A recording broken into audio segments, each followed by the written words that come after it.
Hello, I'm Bernard Hickey from Interest.co.nz and welcome to a special report brought to you in association with the Bank of New Zealand.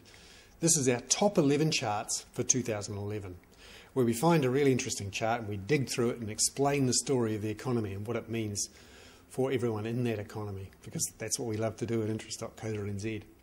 And today's chart, the third in our series of 11, gives an idea of what New Zealand's growth rate needs to be if we're going to catch up with the rest of the world or catch up to Australia.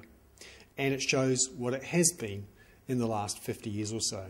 And what it has been is very low, 1.3% on average between 1950 and 2009. That's extremely low, the lowest in the OECD.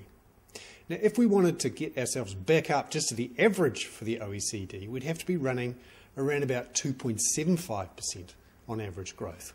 Now, that's a significant lift in our growth rate. We're going to have to do something major to get there.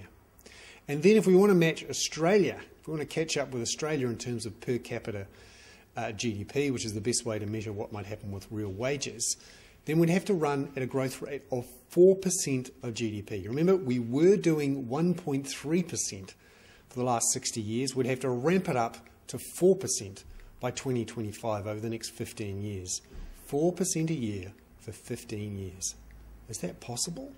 Should we be trying to do it?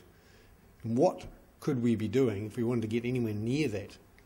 Some really tough questions for John Key to answer in an election year. We may well be, again, winners of the World Cup. We better bloody be. But we've all got an awful lot more work to do if we're going to be economic winners. An awful lot of work. I'm Bernard Hickey. That was the third in our series of 11 charts, the top 11 charts for 2011, brought to you in association with Bank of New Zealand.